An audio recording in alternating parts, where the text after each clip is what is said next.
Join me for an exhilarating deep dive into the extraordinary role of Hellcat fighters during the Allied invasion of southern France. These mighty planes, flown by specially trained Navy pilots, not only provided air cover, but also spearheaded precision strikes that crippled German forces. From strafing motor convoys to blasting through enemy fortifications, the Hellcats left a trail of devastation in their wake, proving their unmatched versatility in battle. This episode explores how a new kind of naval airstrike redefined warfare, leaving both enemies and allies in awe. If you're fascinated by tactical innovation, daring missions, and the sheer power of aerial warfare, this is an episode you won't want to miss. Hellcats over France by Lieutenant J.G. John G. Norris, USNR, published in Flying Magazine, January 1945. Hellcats from Navy carriers supported our advancing armies in South France. Aboard the USS Tulagi at sea, a new type of United States naval airstriking force made its battle debut during the Allied invasion of southern France. This recently commissioned American aircraft carrier, employing only Hellcat fighters flown by especially trained pilots, went into action for the first time and proved highly successful in a wide variety of combat assignments. The Hellcats not only provided air cover for the western flank of the invasion forces, remote from our landing fields on Corsica, but were given other important battle roles. They did gun spotting for Allied warships, pounding coastal defenses and other targets ashore. They carried out pinpoint attacks with rockets and bombs against coastal batteries which survived continuous naval and high-level bombing assaults. They served as the eyes of the Allied Invasion Command in the area west of the Rhone River, keeping them posted as to what the formidable German forces in that area were doing, and when the Navy pilots reported that the Nazis in southwestern France were racing toward Germany instead of massing for a counterattack on our beachheads, information which enabled Allied troops to strike northward to head them off, the Hellcats were turned loose on still another job. Armed with rockets, 250, 500, and 1,000-pound bombs, and their battery of 650 caliber machine guns, the carrier, based American planes, struck repeatedly at the retreating German forces. A single squadron of the Hellcats based aboard this carrier reported the destruction of 487 enemy motor vehicles, including troop carriers, ammunition trucks, and armored cars and tanks. They damaged an additional 114 vehicles. In addition, more than 200 locomotives and train coaches were destroyed or damaged. 5 bridges were cut. A score of trawlers and barges were blasted. At least 8 forts and gun emplacements were silenced, and numerous fuel tanks and ammunition dumps exploded by the squadron's dive-bombing and rocket-firing Hellcats. They ranged up and down the country west of the Rhone River. It was a strange sort of a job for Navy carrier pilots. By far the greater part of this destruction was concentrated within 4 days. One mission, led by the squadron commander, 30-year-old lieutenant commander, William F. Bush. Bringle, USN of Memphis, Tennessee, was particularly successful. The 7 pilots first discovered a Nazi troop convoy on a road west of Carcassonne and immediately attacked the concentration of 100 or more trucks and armored cars with their rockets and bombs. Each of us made 6 runs apiece on the column, said Ensign John M. Dennison, USNR of Lexington, Massachusetts. We smashed hell out of them, averaging 2 flamers per pilot per run. There were several large explosions, probably from fuel or ammunition trucks blowing up. The Germans left the trucks when we attacked and shot at us from the ditches. There was also considerable fire coming from a farmhouse close by, so we bombed that and left it wrecked and burning. We discovered another motor column near Castelnau-d'Aude and made 3 or 4 strafing passes at it with the same rate of destruction. Ensign William C. McKeever, USNR, of Byesville, Ohio, said, "Several miles west of there we sighted another column and strafed it, and near Villefranche attacked a column in which there were horse-drawn ammunition carts and weapons carriers. The horses stampeded and ammunition carts exploded. The return fire was intense. Several of our planes were hit." The next day, 6 of the Hellcats, led by Lieutenant Frederick F. Schnapsy, Schaeffler, USNR, Nantucket Island, Massachusetts, played havoc with German motorized columns along roads near Uzes, Capelle, Bagnols, and Remoulins. They destroyed between 80 and 100 of them. Just outside of Pusiliac, Schaeffler declared, we ran into a long column of Nazi vehicles reaching around a bend in the road. We were carrying depth bombs and rockets. I got a direct hit between 3 trucks just at the bend. One was apparently an ammunition truck, for there was a tremendous explosion rising 300 feet in the air. The tail of one truck flew in an arc several hundred feet and set a hayfield afire. The fire on the road spread from one truck to another. A few minutes later, we ran into another column. They were packed close in double lanes like 5 o'clock traffic back in Boston. We attacked with rockets, and I saw Candler, Lieutenant J.G., William R. Candler, USNR, Detroit, Michigan, put a pair of rockets through a line of trucks, each rocket blowing up at least 2. Another heavy bag of enemy motor transport was made on a 30-mile stretch of road between Le Luc and Saint-Maximin, east of the Rhone. Allied spearheads captured this area a day or so later, and Allied Army commanders obtained a first-hand view of the effectiveness of the naval air support. Brigade General G.P. Saville, USA, commanding the 12th Tactical Air Force, and in command of all units giving close air support to the operations, sent a "well done" to the Carrier Task Group for this achievement. Today I personally counted 202 destroyed enemy vehicles from 4 miles west of Saint-Maximin to 2 miles east of Le Luc, he radioed. This is positive proof of an excellent job. I would be grateful if you would thank all concerned for me for an outstanding success and a definite contribution to the present rapid advance of the ground forces. The ditches along the road gave convincing evidence of the destructive power of the Hellcats' rockets and machine guns. Taking a photographic party ashore the following day, the writer found many of the vehicles destroyed beyond recognition. What had been large armored cars or troop carriers were simply masses of charred and twisted metal. In some places there were 2 or 3 wrecks piled up together, and in one ditch 4 within 15 yards of each other. Several ammunition trucks, which had been overturned by machine gun fire striking in the engine or cab, lay on their sides in the ditch otherwise undamaged. Their deadly cargo shells, bombs, potato masher, hand grenades, etc., were strewn unexploded among the grapevines in the adjoining fields.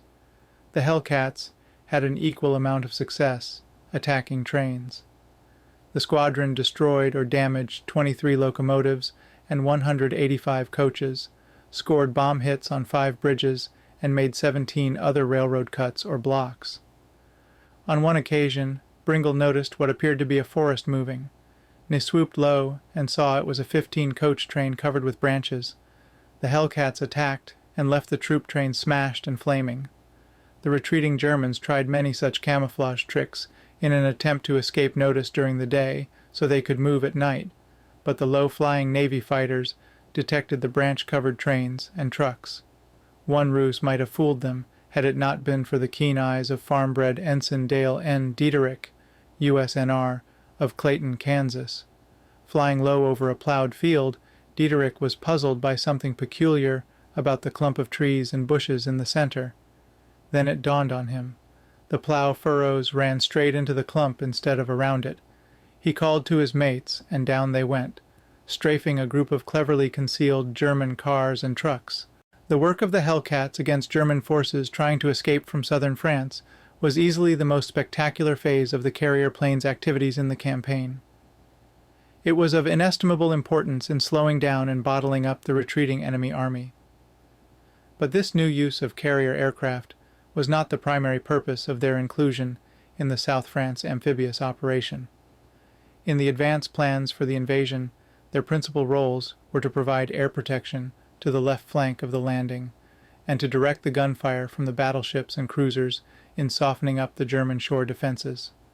As it turned out, there was little air opposition to the invasion, and consequently not much need for fighter cover, and a highly important but smaller job of gun spotting than had been expected.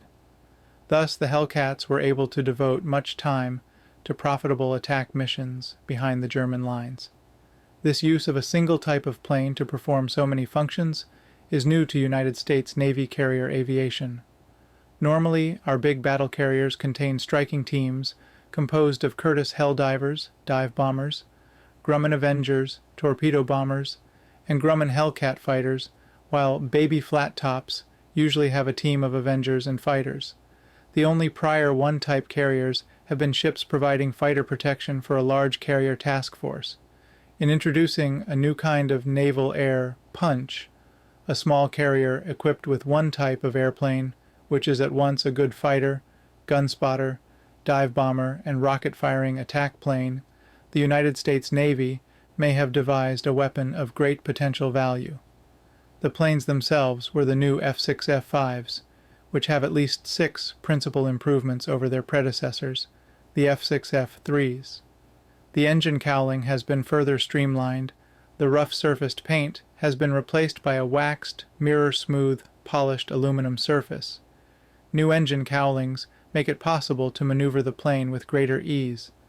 The new Hellcat has an improved windshield, with 2 metal braces, on the old windshield removed for better visibility. The tail and stabilizer surfaces have been strengthened, and a larger sheet of armor plate has been placed behind the cockpit, giving the pilot greater protection. The armament of the 2 versions is identical. The new Navy tactics used in southern France would seem to have a definite place in future amphibious operations, particularly for spotting gunfire during naval bombardment of the landing area. In the latest amphibious operations in Europe, including the landing in Normandy, land-based fighters were used for spotting. In the South France invasion, however, our available land bases were relatively remote from the beaches, and the spotting came from aircraft carriers.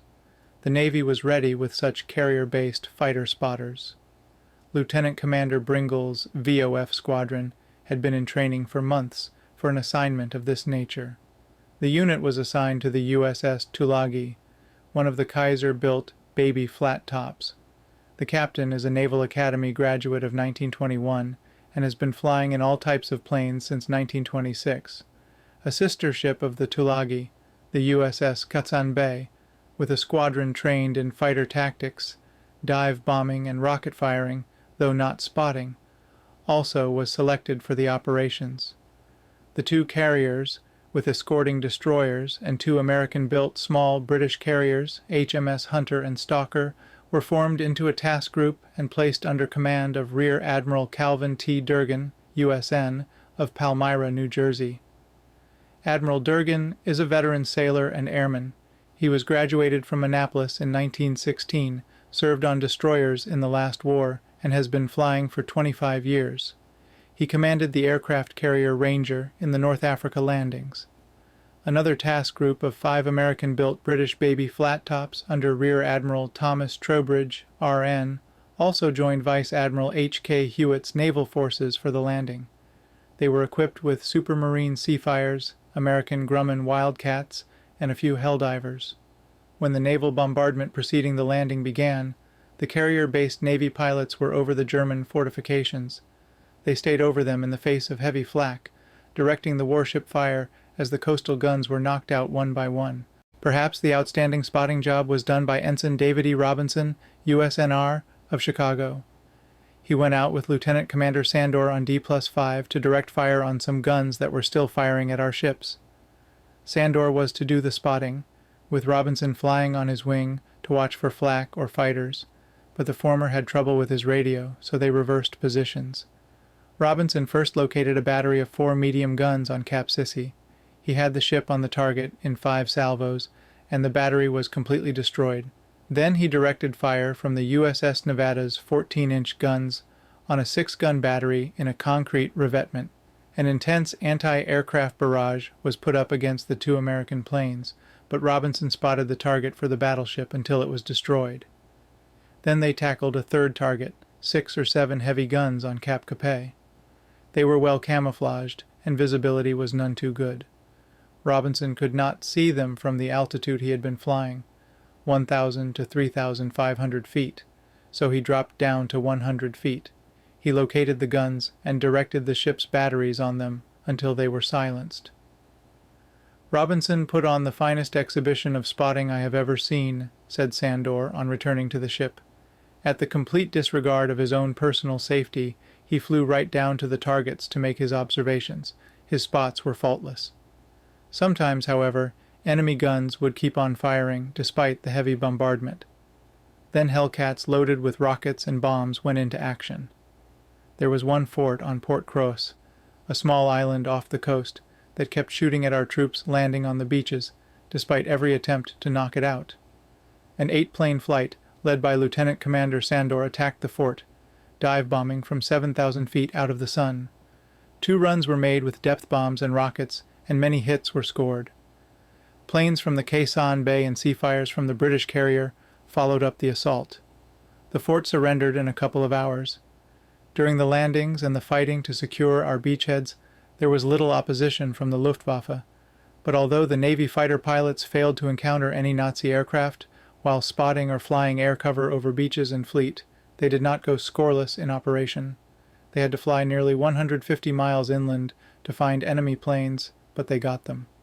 On a reconnaissance mission over Lyons, a group of the Hellcats ran into 3 Heinkel He-111s. Lieutenant Commander Sandor and Ensign Robinson tackled one. The latter got in the first burst with a full deflection shot, and then both pilots followed the enemy bomber down and finished destroying it. Lieutenant Rene E. Pucel, USNR, of New York City, whose parents were born in the area over which he was flying, and Ensign Alfred R. Wood, USNR, of Yonkers, jumped the second plane and quickly sent it down in flames. Wood got the third Heinkel with one burst of his machine guns. Later, Lieutenant J.G. Edward W. Olszewski, USNR, of Richmond Heights, Missouri, and Ensign Richard V. Yenser, USNR, of Sheridan, Wyoming, ran into 3 Junkers Ju-52s over the Rhone River.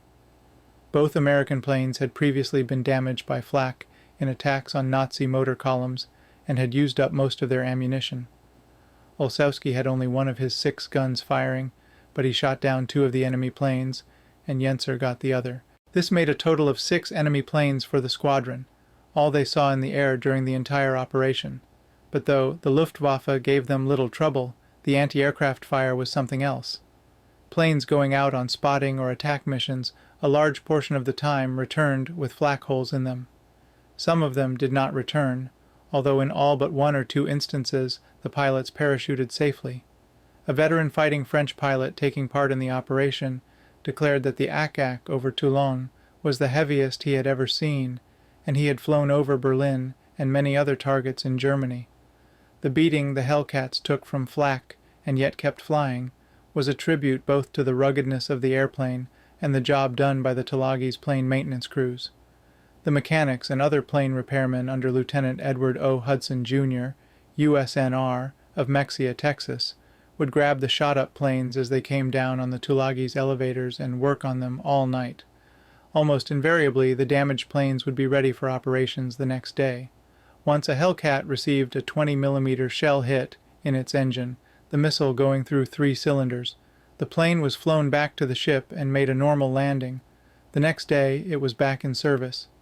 Besides proving the ruggedness of the Hellcat, the campaign also demonstrated that the fighter plane was an admirable dive bomber and rocket-firing attack plane. The rockets caused terrific damage to most any sort of target. One of the most effective weapons used by the Hellcats was an anti-submarine depth charge equipped with a contact fuse. They were the only bombs available after the planes had been slugging the Nazi trains and trucks west of the Rhone for several days. But the missiles, with their tremendous blast effect, proved admirable for dropping within forts or on motor columns. The unexpected expenditures of bombs against so many targets in the fighter-bomber sweeps gave rise to another expedient. A considerable quantity of British bombs was obtained, but they would not fit into our bomb racks. Ordnance Officers Lieutenant Ralph K. Andrist, USNR, of Minneapolis, and Ensign Edward F. O'Brien, USNR, of Rockford, Illinois, met the problem by grinding the lugs on the bombs to fit, while everyone on the ship got as far from the ordnance shops as their duties would allow. Other divisions of the Tulagi's Air Department, headed by Lieutenant Commander Adrian H. Perry, USN, of Pasadena, California, as well as the entire ship's company, did their part of the team job necessary to get the Hellcats on the target. The landing deck crew, under Lieutenant Leonard L. Brannan, USNR of Auburn, Washington, smashed their own speed marks in getting the Hellcats into the air and down again. Brannan claims an all-Navy record for catapulting planes. After the destruction or surrender of the last of the enemy coastal defenses and the retreat of the German armies to central France, there was little left for Admiral Durgan's force to do, and orders were received to withdraw from South France area. Before we left, however, General Saville made a personal visit to this ship to thank for Admiral Durgan and his airmen for their support. Accompanying him was General Bouscat, commanding general of the French Air Force. General Saville also sent a dispatch to Admiral Hewitt, commending the Carrier Task Group for its work. "I would like to express my appreciation," he stated, "of the outstanding work they have done and of their perfect cooperation. I consider the relationship and cooperation of the force to be a model of perfection and a severe standard for future operations." As the smoke cleared over southern France, the Hellcats had not only proven their mettle, but had also reshaped naval aviation tactics forever. With their combination of speed, firepower, and adaptability, these planes played a vital role in securing victory for the Allies. Their story is one of relentless determination and innovation, a testament to the courage of the men who flew them and the ingenuity of those who built them. Stay tuned as I continue to explore the untold stories of aviation history that shaped the outcome of World War II. You won't want to miss what's coming next. I'll see you in the next one.